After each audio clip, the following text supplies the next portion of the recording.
Bom dia, aqui estamos nós para mais um programa de Juntos pela Saúde, um programa da responsabilidade da Associação Portuguesa da AVC.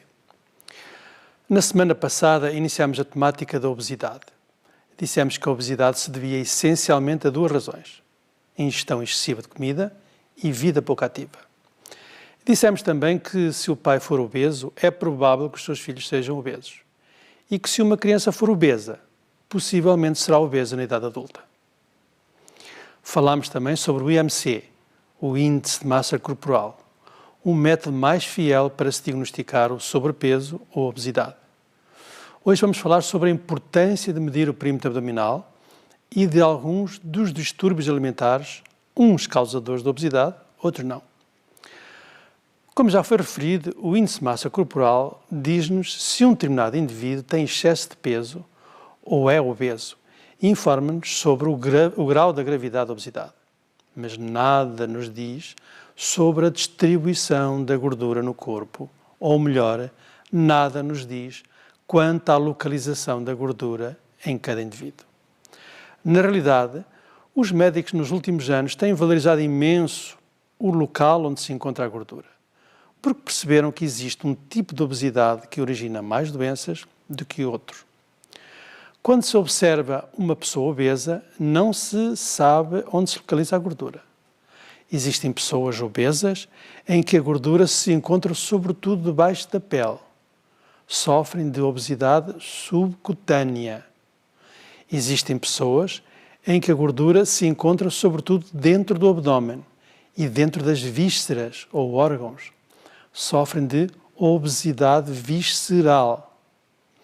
E existem finalmente pessoas com gordura localizada debaixo da pele e também dentro das vísceras, dentro da barriga, à volta do intestino. Aqui temos uma imagem que nos diz sobre duas pessoas que sofrem de obesidade subcutânea. E nós percebemos que é subcutânea porque reparem como eles palpam com tanta facilidade esta obesidade e como ela é mole. Seguinte. Aqui está um caso de um senhor com uma obesidade abdominal visceral. Porque se vocês palparem a barriga desta pessoa, ela é dura e não se consegue beliscar muito bem este tipo de barriga. A imagem seguinte, mais 3 pessoas em que possivelmente sofrerão de obesidade visceral. Os pneus até nem são muito desenvolvidos, como vocês estão a ver. E se vocês palparem esta barriga, garanto-vos que é dura mesmo. Seguinte. Esta é uma senhora com obesidade também possivelmente visceral. Seguinte. Aqui está um caso de uma pessoa em que sofre de obesidade visceral, tem gordura dentro da barriga, à volta e dentro das vísceras, e também tem muita gordura subcutânea. Vem aquele tamanho aí de 6, 7 centímetros de gordura abaixo da pele. Essa gordura é subcutânea. Seguinte.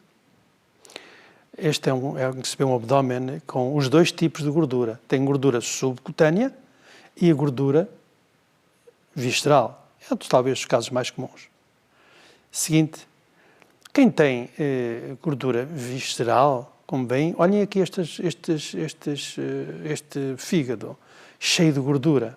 Existe mesmo, isto não é teoria, existe mesmo infiltração gorda dentro dos órgãos. Vem aqui no fígado, como vão ver agora, por exemplo, no coração, que é a imagem seguinte. Isto ainda é um pouco, é um traço, é um pouquinho de fígado a dizer-nos que a imagem do lado direito está cheia de gordura, a do lado esquerdo é saudável. A seguinte, esta é que é o coração, bem, à volta do coração está cheio de gordura. E como é que se pode saber onde se localiza a gordura, perguntam vocês? De vários modos. Existe um muito simples e prático. Consiste na medição da circunferência abdominal ou do perímetro abdominal. A gordura visceral pode ser também calculada através da realização de alguns exames como a ecografia, a TAC, ressonância magnética e a bioimpedância. A medida da prega cutânea através de um aparelho apropriado para o efeito não é um bom método de calcular a gordura, em especial a visceral. Não interessa. Então, e como é que nós vamos calcular o perímetro abdominal? Coloque a imagem no ar, por favor. Aqui está uma senhora a medir o perímetro abdominal. e mete-se facilmente. Entre a última costela e aquele osso que se chama crista ilíaca, vocês procurem a zona, digamos, onde há maior perímetro e meçam nessa zona. E depois vai dar um valor em centímetros, como é óbvio. Portanto, estava eu a dizer que ajuda a distinguir a obesidade subcutânea da obesidade visceral esta medição do perímetro abdominal. Mas a palpação da gordura, como há pouco disse, também é muito importante e faz-nos ajudar a distinguir a obesidade subcutânea da visceral.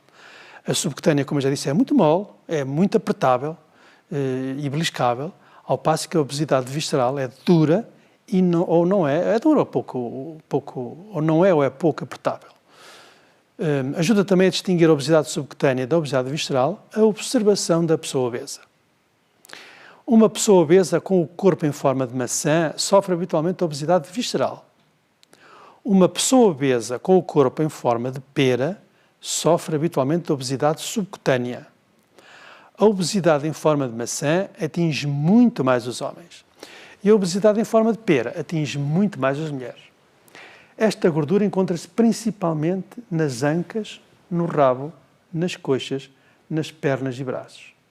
A obesidade em forma de maçã localiza-se sobretudo na barriga e origina os conhecidos pneus a nível da cintura, mas também tronco e membros. Vamos ver estas imagens e comentar um pouquinho. Cá está um caso mais ou menos típico de uma pessoa com uma obesidade, acima de tudo, subcutânea. Como bem, ele aperta com muita facilidade esta gordura e percebe-se que é mole. Imagem seguinte. Já há pouco disse, esta gordura, se vocês tentarem apertar a gordura destes senhores, qualquer deles, vai ser difícil. Vão conseguir, mas vai ser difícil. É completamente diferente. Basta palpar um e outro e vem logo a diferença. Seguinte. Cá está esta forma de maçã, nós vamos ver mais à frente, que caracteriza um pouco a tal obesidade visceral. A obesidade que eu vou designar de doravante por perigosa. Seguinte. Aqui temos uma senhora com a tal obesidade, acima de tudo, subcutânea. Como veem, se não houver aqui sim grandes cirurgias estéticas, com certeza que esta obesidade está localizada sobretudo no rabo, como veem, e nas ancas, e tem uma cinturinha muito delgada. Esta é também a forma de pera. Esta obesidade é a obesidade subcutânea. Imagem seguinte, cá está. Uma mulher à esquerda tem uma obesidade em forma de maçã e à direita tem uma obesidade em forma de pera. Imagem seguinte. Vem a cinturinha da tal obesidade em forma de pera. É uma cinturinha. As pessoas quase que não têm gordura aí. Ela realmente vai toda lá para baixo. Para as ancas, para o rabito e para as coxas e também um pouquinho para os braços, como é óbvio. Mas reparem, a cintura é pequenina. Olhem aqui um caso tão interessante. Do lado esquerdo, a obesidade em forma de maçã. Do lado direito, provavelmente será a associação das duas, mas tem mais uma forma de pera, como vocês estão a ver. É um bocadinho mais de pera. Tem uma cintura relativamente pequena. A imagem seguinte. Aqui está uma senhora, esta quase garantidamente tem os dois tipos de obesidade, subcutânea e visceral. Portanto, existem, contudo, pessoas obesas em que, por vezes, é difícil definir a forma do seu corpo. Isto é claro. Nestes casos, assume-se que poderá sofrer dos dois tipos de obesidade. Ponto final. A obesidade subcutânea e a obesidade visceral, em simultâneo, é muito comum, como eu disse há pouco. A obesidade subcutânea também é chamada pelos médicos de obesidade periférica. Está na periferia. Ajuda a manter o corpo quente, esta obesidade, protege contra os pequenos traumas e armazena as calorias de que o corpo não necessita. A obesidade visceral, também chamada pelos médicos de obesidade central, está lá dentro, origina a infiltração de todos os órgãos do corpo humano, com particular relevância para o fígado, coração e intestino. Quais são, então, os valores normais do perímetro ou da circunferência abdominal? E quais são os valores que nos dizem que uma determinada pessoa sofre de obesidade visceral, portanto, perigosa? Imagens, por favor. Aqui está esta senhora a medir toda esta obesidade e nós dizemos que até 90, vá lá com um bocadinho de esforço, os 94 centímetros, o homem terá um perímetro, uma circunferência normal. Imagem seguinte. Aqui está esta senhora com uma obesidade abdominal inacreditável. As mulheres bastam ter acima de 80 centímetros para já terem este tipo de obesidade visceral. E já vamos mostrar daqui à frente. Mas, reparem, esta senhora, as mulheres, terão que ter menos de 80 centímetros de circunferência abdominal. Imagem seguinte. Agora, se um homem já tiver um perímetro abdominal maior que 94 centímetros, já está em risco elevado de doença cardiovascular. Seguinte. Se um homem tiver mais que 102 centímetros, já tem um risco muito elevado de doença cardiovascular. Imagem seguinte. Na mulher, acima de 80 centímetros, o perímetro abdominal acima de 80 centímetros, já tem um risco elevado de doença cardiovascular. Mas acima, imagem seguinte, de 88 centímetros, o risco é muito, mas mesmo muito elevado, de doença cardiovascular. Em suma, o cálculo do índice de massa corporal não diferencia a obesidade má ou perigosa da obesidade não perigosa. Para o médico diagnosticar a obesidade perigosa ou visceral, tem que medir o perímetro abdominal, palpar a gordura abdominal e observar o paciente obeso. Sempre que esta é detectada, é crucial que essa pessoa possa ser tratada rapidamente ou sujeita a uma intervenção de forma mais enérgica e atempada possível. E agora pergunto a vocês, por que é importante saber onde se encontra localizada a gordura? Como já atrás foi dito, existem dois tipos de obesidade completamente diferentes no que ao risco cardiovascular diz respeito. Todos nós conhecemos familiares ou amigos gordos que só morreram em idades muito avançadas. E todos nós conhecemos pessoas gordas que já tiveram doenças e mais doenças e algumas até morreram relativamente cedo. Pois bem, é que as primeiras sofriam de obesidade subcutânea ou periférica, muito menos propensa a ocasionar doenças cardiovasculares ou cancros. As segundas sofriam de obesidade visceral ou central, a tal obesidade perigosa para a saúde humana. Hoje sabe-se que a concentração da gordura dentro da barriga e dentro dos vários órgãos é um indicador fortemente ligado ao aparecimento de doenças cardiovasculares, como o acidente vascular cerebral, AVC, ao acidente isquémico transitório, AIT, à angina do peito, ao infarto de miocárdio e até à morte.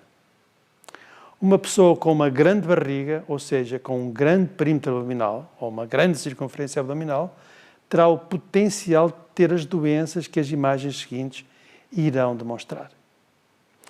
Cá está, uma pessoa com obesidade visceral. Imagem seguinte. O que é que faz quando nós olhamos, médicos, para uma barriga deste tipo, nós pensamos logo, tem tensão alta. Seguinte, sofre de diabetes. Seguinte, terá o colesterol elevado. Seguinte, é capaz de ter apneia de sono. Seguinte, de certeza que sofre de ácido úrico ou tem mesmo gota. Seguinte, tem fígado gordo. Outra, sofrerá de pedra na vesícula. A seguir, de certeza tem artroses e tem dores lombares, isso é quase certeza. Este cavalheiro vai sofrer mais tarde ou mais cedo de algum tipo de cancro. Seguinte, se ele for jovem, e estiver em idade de procriação, não vai ser fácil ter filhos. Poderá ter diminuição da fertilidade. Seguinte, claro, vai ter doenças cardiovasculares. Seguinte, e vai morrer prematuramente. Seguinte. E se sofrer da tal obesidade extrema, aquela obesidade muito grande, que nós chamamos mórbida? Vejam bem, tem 12 vezes mais probabilidade de morrer prematuramente. Vejam esta extensão desta doença que este senhor tem. E porquê é que a obesidade central ou visceral é perigosa? Dito de outro modo, porquê é que as pessoas com uma grande circunferência abdominal têm mais doenças cardiovasculares ou outras? Isto sucede porque a gordura situada dentro da barriga, portanto, entre e dentro dos vários órgãos ou vísceras, produz substâncias químicas que são tóxicas para o organismo. Essas substâncias atacam e estragam as diferentes artérias no organismo e agridem os vários órgãos, designadamente o pâncreas, contribuindo assim para o desenvolvimento de certas doenças cardiovasculares e, claro está, da diabetes. Meu querido telespectador, peço que medite nesta imagem que vai ser exibida sem comentários. Realizador, por favor. Meditemos sobre ela. Seguinte, agora vamos mudar radicalmente de assunto. Vamos falar muito sucintamente, é claro, de alguns distúrbios, ou seja, doenças alimentares. Vou abordar brevemente a bulimia nervosa, a compulsão alimentar, são nomes terríveis, a anorexia nervosa, a vigorexia, a ortorexia nervosa e, por fim, o do transtorno alimentar noturno. Estas doenças alimentares surgem mais vezes em pessoas que sofrem de ansiedade, depressão, transtorno obsessivo ou compulsivo e ainda pessoas com culto excessivo do corpo, com distorção de imagem corporal, baixa autoestima, sentimentos de culpa e pessoas com maus hábitos alimentares. Em raros casos, os distúrbios alimentares podem ser devidos a doenças hormonais. Comecemos pela bulimia nervosa. Aqui está um morcego. É um símbolo no Ocidente de bruxaria, pois as pessoas com bulimia nervosa estão enfeitiçadas pela comida. Imagem a seguinte. A bulimia nervosa é caracterizada por isto. Eles comem vorazmente e depois arrependem-se e vão provocar o vómito para uma sanita. Ora, vamos pensar um bocadinho o que é a bulimia. Voltemos um bocadinho atrás e pensemos o que é a bulimia. Bom, a bulimia é uma doença que é caracterizada pela quantidade incrível de comida que cada pessoa ingere. Estas pessoas comem imenso, sentem-se culpados e correm logo de seguida para a casa de banho para provocarem o vómito, no sentido de fazer sair o excesso de comida que acabaram de ingerir. Tentam manter isso em segredo, por vergonha. Por se sentirem culpados, por tanto comerem, têm períodos de jejum prolongado ou praticam muito exercício. Tomam até laxantes e diuréticos. Eles não querem engordar. Os episódios de bulimia podem ser diários ou mais espaçados. A maioria dos doentes que sofrem de bulimia tem peso normal. Mas, portanto, vomitarem acabam por causar doenças na boca, garganta, dentes, esófago e estômago. Agora vou falar sobre a compulsão alimentar. Veem a imagem? Esta compulsão alimentar é caracterizada pela ingestão intensa, também enorme, de quantidades de alimentos calóricos, como vocês estão a ver na parte de cima.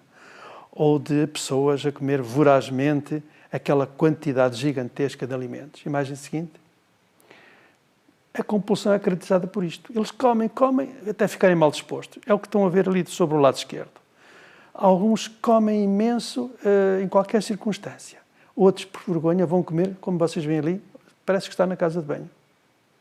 Por vergonha estão a comer, não conseguem dominar a doença e comem desalmadamente. A pessoa que sofre de compulsão alimentar come, como já disse, exageradamente e quase sempre muito depressa. Mas mesmo muito depressa. Mas não provoca o vómito. Nem vai praticar exercício físico. Apesar de sentir culpa, arrependimento, vergonha e angústia por ter abusado da comida. Daquela maneira. Comem frequentemente, muitas vezes sem fome. E algumas vezes comem às escondidas. Assim sendo, acabam por aumentar de peso e ficam muitas vezes obesos. As pessoas que sofrem de compulsão alimentar têm episódios recorrentes, habitualmente semanais, de descontrole alimentar durante 3 ou mais meses seguidos.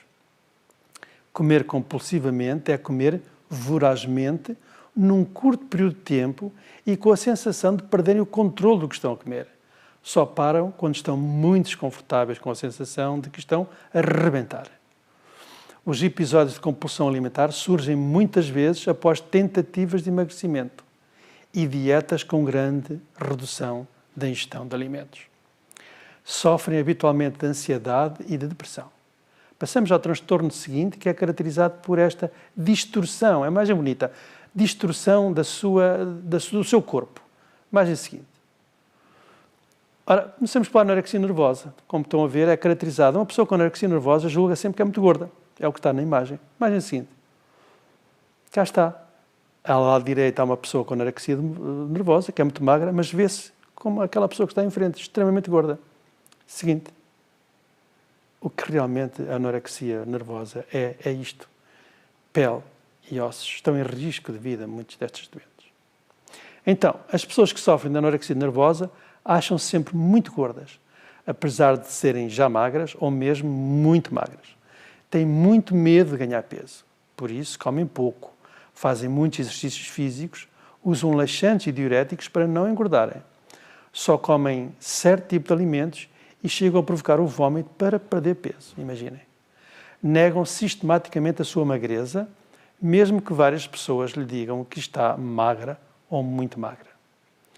Muitos destes doentes correm risco de vida, se não forem alimentados adequadamente. Passemos agora a outro transtorno, a vigorexia. Bem, é um nome esquisito, mas isto é o culto, é a obsessão pela sua imagem corporal. Imagem seguinte. É uma distorção da sua imagem corporal. Reparem, a pessoa que sofre de vigorexia julga sempre que é franzina, está magra, os músculos não estão desenvolvidos. E então é mais ginásio para desenvolver a sua musculatura. Portanto, aqueles que sofrem de vigorexia, isto é, culto excessivo do corpo, têm uma preocupação estonteante e doentia com a sua imagem corporal. Praticam imenso exercício físico, fazem dietas rigorosas, tomam vários tipos de suplementos alimentares, de medicamentos, designadamente os esteroides anabolizantes, fazem cirurgias plásticas completamente desnecessárias. Desejam ficar com uma imagem corporal musculada, bem desenvolvida. Desejam ficar com um corpo esbelto. O treino e a musculação são uma obsessão e ficam mesmo presos e viciados ao ginásio. Mesmo com a musculatura bem desenvolvida, vêm sobretudo em baixo de forma, sem músculos e até magros. É mais vulgar nos homens, sobretudo nos jovens. Vamos passar à doença seguinte, que é a ortorexia nervosa. A ortorexia nervosa é a obsessão pela pureza dos alimentos. É uma patologia em que as pessoas só pretendem comer alimentos saudáveis e alimentos puros, como eu disse há pouco. Estas pessoas comem alimentos que só elas consideram ser seguros. Estão sempre a analisar a qualidade dos alimentos, o tipo de ingredientes. Estão sempre preocupados com a quantidade de alimentos, a hora do dia em que devem ser ingeridos e não comem nada a que não seja por si preparados. Dão preferência a alimentos sem sal, açúcar, gorduras, químicos, agroquímicos, transgénicos, etc. Se caírem na tentação de os ingerir, ficam com imensos sentimentos de culpa, remorsos intensos e podem até deprimir. A sua dieta é, portanto, muito restritiva e até originadora de certas carências nutricionais. Até a forma de preparar o alimento e as ferramentas utilizadas são o alvo de preocupação excessiva. Deixam de ir a restaurantes ou festas e, portanto, começam a recusar sair de casa. Evitam confraternizações e, quando saem, levam as suas próprias refeições. É mais vulgar nas mulheres. Finalmente, o último transtorno, que é caracterizado é uma compulsão que se verifica só à noite. É uma obsessão por comer à noite, digamos assim. A imagem é a seguinte. As pessoas adoram, levantam-se durante a madrugada, comem e ficam exatamente com os mesmos sentimentos de culpa que ficam as pessoas que sofrem de compulsão alimentar do dia, se assim se pode dizer. Portanto, quem sofre desta doença são pessoas que ingerem excessivamente alimentos durante a noite e durante a madrugada. Têm os episódios compulsivos, como há pouco disse, que os leva a comer muito, mas mesmo muito, mas só após o jantar. Muitos sofrem de insónias e muitos até acordam para se alimentar durante a noite, já que durante o dia até comem relativamente pouco. Outros nem se apercebem de que se levantaram e comeram durante a madrugada. Quando acordam, ficam surpreendidos com os alimentos à beira da cama ou com a informação dos amigos ou familiares de que comeram durante a madrugada. Eu comi durante a madrugada. Ficam com imensos sentimentos de culpa. A Maria não tem vontade de comer de manhã e só começa a comer bastantes horas após se levantarem. Uma boa parte tem excesso de peso ou sofre de obesidade. A maioria sofre de ansiedade, depressão e estresse. É mais comum nas mulheres. Se o telespectador achar que se pode enquadrar em algumas destas doenças, então o melhor é procurar ajuda de um médico ou recorrer a um psicólogo clínico. Bom, Por hoje é tudo. Espero que tenham gostado do programa e espero continuar com todos vós na próxima semana. Despeço-me com amizade. Estamos em sua casa, estamos no seu coração. Somos Ângelos TV, a televisão católica portuguesa.